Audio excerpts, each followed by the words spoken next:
আমার প্রায় 10-15 জন আহত হয়েছে। গুলিবিদ্ধ আছে, আমিও যেমন গুলি তো আমাকে লক্ষ্য করে মারা হয়েছিল। 20 জন নেতা কর্মী গুলিবিদ্ধ আহত, তারা আমরা মামলা করব। আর আমরা চাই এই যারা হামলা করেছে, এই পুলিশে যে গাড়ি পুরানো হয়েছে ওনাদের নেতৃত্বে গাড়ি পুরানো হয়েছে। যেহেতু আপনার ভিডিও দেখলে দেখতে পারবেন, ওরা রাস্তার পাশে ছিল, ওখান থেকে আসছে, আমাদের অনেক নেতাকর্মী আহত হয়েছে।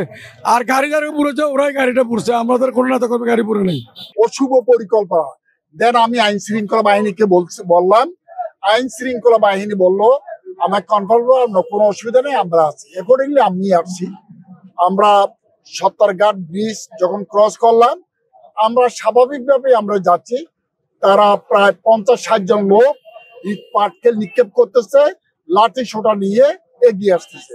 যখন আমার গাড়ির মধ্যে যখন পাথর মারলো, গাড়ির গ্লাস ভেঙে এলো, দেন আমি গাড়ি থেকে নামলাম। গাড়ি থেকে যখন নামলাম, দেখলাম যে একটা গুলি আমার লক্ষ্য করে আসতেছে। তারপরে আমি ঘাড় বুড়েলাম। ঘাড় বুড়ানোর পরে গুলিটা আমার ঘাড়, এই যে রক্তাক্ত ঘাড় ছুঁয়ে সেই গুলিটা চলে গেল। তারপরে অন্যান্য আমাদের নেতা কর্মীদের উপর হামলা করলো, দেন আমরা সরে গেলাম। এই হচ্ছে অবস্থা। এখানে সংঘর্ষ কিছু হয়নি তো। আমাদের কোন লোকজন তাদেরকে যদি মারতো, যদি পাল্টাঘাত হতো, তাহলে সংঘর্ষ হতো। এটা পরিকল্পিত হামলা, এটা গিয়াসউদ্দিনের নির্দেশে হয়েছে হামলা।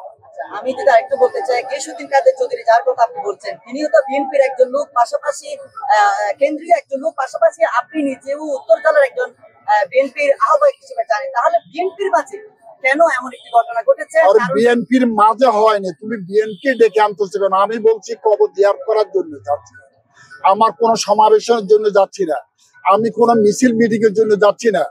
সামান্য আমাদের দলের নিবেদিত একজন সভাপতি ছিল 15-20 বছর, তার কবর জিয়ারত করতে যাচ্ছি। সেই কবর জিয়ারত করার তো, সে যদি আওয়ামী সন্ত্রাসী না হোক, কবর জিয়ারত সে তো বাধা সৃষ্টি করতে পারে না। সে নিজে উপস্থিত না থাকলেও তার সকল সন্ত্রাসীদেরকে নিয়ে সে হামলা করিয়েছে। আপনাদের কতজন আহত হয়েছে? আমার প্রায় 10-15 জন আহত হয়েছে। গুলিবিদ্ধ আছে, আমিও যেমন গুলি তো আমাকে লক্ষ্য করে মারা হয়েছিল। গুলি আমাকে লক্ষ্য করে মারা হয়েছে।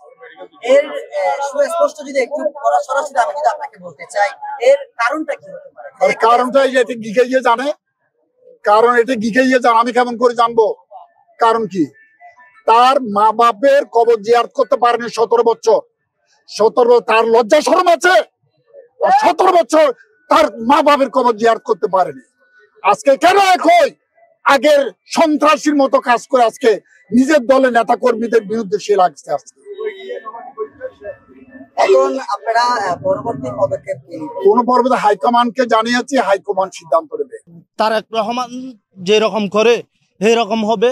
এটা হচ্ছে যে আমরা দেশবাসীর কাছে একটা বিচার দিছি আর কি। 20-30 জন আহত হয়েছে। আসলে আমি তো নিজে আহত, কিভাবে এরকম আমি এটা আর কি। দেশীয় অস্ত্র আর এরপরে আপনার পাক্কেল অস্ত্র সবগুলো আর কি। হকি আমাকে মারছে যে অলরেডি, হকি আমাকে যেটা আঘাত করছে ওইগুলো হকি স্টিক দিয়ে মারছে।